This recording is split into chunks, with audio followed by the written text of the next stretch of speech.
محمد وآل محمد اللهم صل علی نبی پاک صلی اللہ علیہ وسلم کی حدیث ہے مسلم میں طبرانی میں، حضور نے فرمایا آؤ میں تمہیں پچھلے زمانے کے ایک ایماندار نوخیز ولی اللہ کی بات سناؤں۔ پچھلے زمانے حضور نے فرمایا پچھلے زمانے میں ایک بادشاہ جادو کے زور پہ حکومت کرتا تھا۔ جب وہ ایک جادوگر اس نے رکھا ہوا تھا تو جادوگر اس کو جادو بتاتا، وہ جادو کے زور پر حکومت کرتا۔ جادوگر بوڑھا ہو گیا تو کہنے لگا بادشاہ کو نوجوان میرے پاس بھیج دے، اب میں بوڑھا ہو گیا ہوں، میرا پتہ کوئی نہیں کب مر جاؤں۔ ایک نوجوان کی ڈیوٹی لگائی، بڑا زیرک سمجھدار، اپنے رعایا میں سے چن کے جو ذہین فطرت مزاج بچہ تھا وہ اس نے لگایا۔ اللہ کے محبوب علیہ الصلوۃ والسلام فرماتے ہیں بچہ جادو سیکھنے لگا، وقت گزرنے لگا۔ بچہ جب جادو سیکھنے جاتا تو رستے میں ایک راہب بھی تھا جو انجیل جانتا تھا، وہ اللہ اللہ سکھاتا، لوگوں کو حضرت عیسیٰ علیہ السلام کی تعلیمات سے آگاہ کرتا۔ اس نے دیکھا کہ یہاں بھی لوگ اکٹھے ہیں تو وہ بچہ اس راہب کے پاس بھی اٹھنے بیٹھنے لگا۔ اب جب اس کے ساتھ اس کی گفتگو بڑھنے لگی تو اس کو باتوں میں لذت آنے لگی۔ اس نے راہب نے پوچھا کہ تو کون ہے اور کس طرح سے آیا ہے، کیا تیرا معاملہ ہے؟ اس نے کہا جی میں جادو سیکھنے جاتا ہوں، آپ کی باتیں مجھے بڑی اچھی لگتی ہیں۔ اس نے کہا دین سیکھ، جادو سیکھنے والے کافر ہو جاتے ہیں، قرآن و حدیث سیکھنے والوں کو اللہ کامل ایمان عطا فرماتا ہے۔ فرمایا یہ سیکھ۔ بچہ بیٹھنے لگا، اس کے پاس آنے لگا، باتیں دل میں گھر کرنے لگی۔ ایک وقت آیا کہ مسلمان ہو گیا، اور مسلمان کیسے ہوا؟ بچہ کہتا میں تجربہ کر کے ہوا۔ اب میں تھوڑا سا وقت جادوگر کے پاس بھی جاتا اور باقی سارا وقت وہاں بیٹھتا۔ میں ایک دن جا رہا تھا تو رستے میں اژدہا تھا، بہت بڑا سانپ تھا، رستہ روک کے کھڑا تھا۔ یہ حضور نے بیان کی حدیث۔ نبی پاک صلی اللہ علیہ وسلم فرماتے ہیں بچہ کہتا ہے کہ رستے کے اندر سانپ ہے، رستے بند ہے، لوگ چھتوں درختوں پہ چڑھے ہیں، راش ہے۔ کہتے چھوٹا سا روڑا میں نے اٹھایا تو میں نے کہا اللہ اگر جادوگر سچا ہے تو اسے مار دے۔ چھوٹا سا روڑا میں نے پھینکا، اژدہا کوئی نہ مرا۔ پھر چھوٹا روڑا اٹھایا، میں نے کہا اللہ اگر وہ عالم سچا ہے تو اسے مار دے۔ اب جب میں نے روڑا مارا تو اژدہا مر گیا۔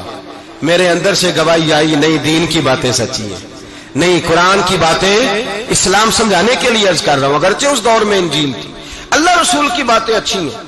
کہتے میں مسلمان ہو گیا، اب میں نے راہب کے پاس ہی رہنا شروع کر دیا، جادوگر کے پاس چھوڑ دیا اس بچے نے آنا۔ بادشاہ پوچھتا کہاں زیادہ وقت گزارتے ہو تو وہ بات گول کر دیتا، وقت تیزی سے بڑھنے لگا۔ اللہ نے اس نوجوان میں طاقت پیدا کر دی، اب وہ اس کے اندر نا اللہ نے توانائی روحانیت پیدا کر دی، ابھی جوان ہے، 14-15 سال عمر ہے۔ اللہ نے اب جو بیمار بھی آتا وہ دعا کرتا تو اللہ صحت عطا کر دیتا، جو بھی آتا۔ بادشاہ کا ایک درباری تھا، بادشاہ کو پنکھا جلتا تھا، وہ اندھا ہو گیا، کوئی ایسی تکلیف آئی کہ نابینا ہو گیا، بڑے علاج کرائے شفا نہیں ہوئی۔ کسی نے اس بچے کا پتہ بتایا کانوں میں، اس کے پاس گیا تو بچہ کہنے لگا شفا تو ہو جائے گی پر کلمہ پڑھنا پڑے گا، مسلمان ہونا پڑے گا، جس پیغمبر کا میں غلام ہوں تجھے بھی بننا پڑے گا، دین پہ عمل کرنا پڑے گا، اللہ شفا دیتا ہے۔ اس نے کہا تو مجھے کلمہ پڑھا، مجھے شفا دے، میں تیار ہوں۔ اس نے کہا شفا تو اللہ دیتا ہے۔ اس نے اللہ تبارک و تعالیٰ کا ذکر کر کے دعا مانگی، یہ مسلم شریف میں حدیث ہے، طبرانی میں موجود ہے۔ اللہ نے اسے شفا دی، اس نے کلمہ پڑھنا شروع کر دیا۔ یہاں ایک نقطہ لکھا ہے ہمارے علماء نے، کہتے ہیں جب اللہ ولایت عطا کرتا ہے نا تو یہ سفید بالوں والے کا حصہ نہیں ہوتی۔ اگر جوانی میں کوئی آدمی توبہ کر کے تصوف کے راستے پہ چلتا ہے تو سب سے زیادہ ولایت اللہ اسے عطا فرماتا ہے، سب سے زیادہ ولایت اس کے پاس ہوتی ہے۔ ابھی اس کے بال کالے ہیں، چڑھتی جوانی ہے، دعا کی تو اللہ نے، اور حدیث پاک میں موجود ہے کوڑے آتے تو شفا یاب ہو جاتے، اندھے آتے تو شفا یاب، برس والے آتے تو اللہ سے دے، جوان ہے۔ بادشاہ کے پاس وہ واپس گیا، وہ جو آدمی جس کی آنکھیں ٹھیک ہوئی تھی۔ بادشاہ نے پوچھا کہ کیسے شفا ملی؟ تو کہنے لگا میرے رب نے شفا دی ہے۔ بادشاہ سجدے کراتا تھا، اپنے آپ کو منواتا تھا معاذ اللہ، کہنے لگا میرے علاوہ کون رب ہے؟ اس نے کہا وہی رب ہے جس نے تجھے پیدا کیا ہے، اور وہی رب ہے جس نے مجھے اندھے کو آنکھیں دی ہیں، وہی ہے میرا مالک۔ کہا اچھا تو مجھے نہیں مانتا؟ کہا نہیں میں اپنے رب کو مانتا ہوں۔ بادشاہ نے اسے سزا دی، ستایا، اس نے بچے کا پتہ بتایا، پھر بچے کو بلا کے ستایا تو اس راہب کا پتہ بتایا، راہب بھی قتل ہو گیا، نابینا بھی قتل ہو گیا۔ بادشاہ نے کہا سپاہیوں سے اس بچے کو لے جاؤ اور پہاڑ کی چوٹی پہ جا کے نیچے پھینکو تاکہ مر جائے۔ بچہ پہاڑ کی چوٹی پہ گیا تو ہاتھ اٹھا کے کہنے لگا یا اللہ میرے لیے نہیں اپنے لیے، میرے لیے نہیں اپنے لیے انہیں اپنی قدرت کے جلوے دکھا، میرے لیے نہیں۔ اللہ کے بندے اپنی جان بچانے کی دعائیں نہیں مانگتے، اپنے لیے انہیں اپنی قدرت کے جلوے دکھا۔ یہ دعا مانگی، جتنے لوگ ساتھ آئے تھے وہ سارے زمین پہ گرے اور سب مر گئے، پہاڑ سے گر کے مر گئے۔ بچہ واپس سیدھا بادشاہ کے پاس کہنے لگا لو بھائی میرے رب نے مجھے بچا لیا ہے۔ جوان کا ایمان دیکھو، میرے رب نے مجھے، بولو میرے اللہ نے مجھے ایمان کی گواہی دے رہا ہے، میں بچ گیا ہوں، تو جھوٹا ہے، میرا رب سچا ہے۔ اس نے کہا لے جاؤ اس کو دریا میں، کشتی میں بٹھاؤ، بیچ دریا کے جا کے دھکا دے دو۔ بیٹھے کشتی میں، دریا کے بیچ گئے، اور جب جا کے وہاں اس کو دھکا دینے لگے تو اس نے کہا اللہ میرے لیے نہیں اپنے لیے انہیں اپنی قدرت کے جلوے دکھا۔ بس ایک طوفان سا آیا، جتنے سپاہی ساتھ آئے تھے ڈوب کے مر گئے۔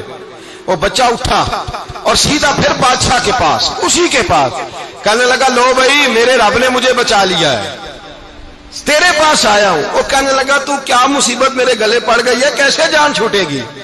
تو بچہ کہنے لگا اگر تو مجھے باندھے درخت کے ساتھ اور سارے ملک کو بلائے، لوگوں کو اکٹھا کرے، پھر تو مجھے تیر مارنا، میں تجھے بتاؤں گا کیسے مارنا ہے، میں مر جاؤں گا۔ اللہ کا بندہ نوجوان ایمان دیکھو، مرنے کے طریقے بتا رہا ہے، میں تجھے بتاؤں گا میں کیسے مروں گا۔ یہ بات کہی، بادشاہ نے سارا مجمع جمع کیا، ملک سارا باہر آ گیا، درخت کے ساتھ باندھ دیا۔ کہنے لگا بھائی لوگوں یہ مجھے مارنا چاہتا تھا، مار نہیں سکا، اب میں اسے بتانے لگا ہوں کہ میں کیسے مروں گا۔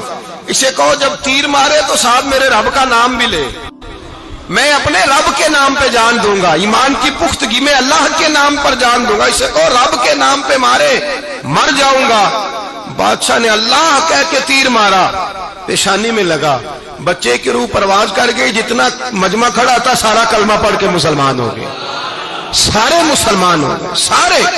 میرے رسول پاک سید عالم صلی اللہ علیہ وسلم نے نوجوانوں کو بتایا جب تمہارے اندر ایمان کی قوت آئے گی تو اللہ تمہاری مدد کرے۔ فرمایا وہ نوخیز ولی تھا، ابھی جوان رانا تھا، ابھی اس کی پیشانی پر جوانی کے آثار تھے، لیکن اس نے اللہ کو راضی کیا، رب کریم کو راضی۔ ولایت کا مطلب بڑھاپا نہیں، ولایت کا مطلب وہ نہیں کہ جب بڑا لمبا وقت گزر جائے تو پھر آدمی آئے کہ نہیں اب کیا کرنا ہے، اب مسجد ہی ہے، اب تو اس کے علاوہ گزارا ہی کوئی نہیں۔ تو اس وقت کا آنا اللہ کی بارگاہ میں قبول تو ہے، لیکن شاباشی اسی کو ملتی ہے جو جوانی کا وقت آئے، جو عین اس وقت آئے جو وقت میرے رسول پاک علیہ السلام کے غلام عبداللہ ابن عمر، حضرت عبداللہ ابن عمر رضی اللہ تعالیٰ عنہ فرماتے ہیں کہ میں نکلا، مجھے سفر کے لیے جانا تھا، تو تھوڑی سی کھجوریں، تھوڑا سا سرکہ، ایک شہد کی بوتل، چیزیں میں نے سفر کے لیے ساتھ رکھ لی۔ میں جب مدینے سے باہر صحرا میں نکلا نا تو رمضان نہیں تھا، غیر رمضان تھا۔ میں نے ایک نوجوان کو دیکھا بکریاں چرا رہا ہے، بکریاں چرا رہا ہے، اے جوان۔ آپ فرماتے ہیں اس کا چہرہ بڑا نورانیت والا، گرد پڑی ہوئی پر بڑا حسین۔ فرماتے ہیں میں نے اس کو کہا کہ آ جاؤ کھانا کھا لو، روزے بھی نہیں تھے۔ کہنے لگا نہیں میں نے روزہ رکھا ہوا ہے۔ فرماتے ہیں میں نے کہا پتہ کروں کہ نیرا نیک ہی ہے کہ پرہیزگار بھی ہے۔ نیک وہ ہوتا ہے جو نماز پڑھے روزہ رکھے، پرہیزگار وہ ہوتا ہے جو گناہ سے بچے، وہ پرہیزگار ہوتا ہے۔ کہا پتہ کروں پرہیزگار بھی ہے کہ نہیں؟ کہتے میں قریب گیا تو میں نے جا کے اس کو کہا بھائی تیری بکریاں بڑی پیاری ہیں، میرا دل کرتا ہے ایک بکری مجھے دے دو۔ کہتے وہ جوان، غربت بھی، پریشانی بھی، پر دامان توکل کی یہ خوبی ہے کہ اس پر پابند لگے ہوتے ہیں، دھبے نہیں ہوتے، غربت ہے۔ کہا جناب ایک بکری دے دو۔ آنے لگا جناب بکریاں میری نہیں، بکریوں کا مالک کوئی اور ہے۔ کہتے میں نے آزمانے کے لیے کہا کہ بکریوں کے مالک کو کہنا ایک بکری بھیڑیا لے گیا ہے، کہہ دینا بھیڑیا لے گیا ہے۔ تو کہتے اس نے میری طرف دیکھا، گرد سے اس کے بال اٹے ہوئے، آنکھوں میں روشنی، چہرے پہ اطمینان، لب و لہجے میں ایمان کی طاقت، نوجوان۔ کہنے لگا حضور بکریوں کے مالک کو تو کہہ دوں گا بھیڑیا لے گیا ہے، جب عرش کا مالک پوچھے گا تو کیا جواب دوں گا، اللہ کو کیا جواب دوں گا؟ کہتے ہیں میں کانپنے لگا اس کی بات سن کے، واپس آیا، جو کام نکلا تھا وہ چھوڑا، واپس لوٹ آیا۔ میں نے پتا کیا کس کا غلام ہے، پتا چلا فلاں آدمی کا ہے۔ کہتے میں نے پہلے غلام خریدا، پھر پتا کیا تیرے پاس بکریاں کتنی ہیں؟ اس نے کہا 400۔ کہتے میں نے مالک سے ساری بکریاں خریدی، پھر غلام کو بلایا، پھر وہ بکریاں تحفے میں دی، تحفے میں۔ کہنے لگا حضور یہ سارا کچھ مجھے کیسے ملا؟ میں نے کہا تیرا ایمان بڑا پختہ تھا تو میرے رب نے تجھے انعام عطا فرمایا۔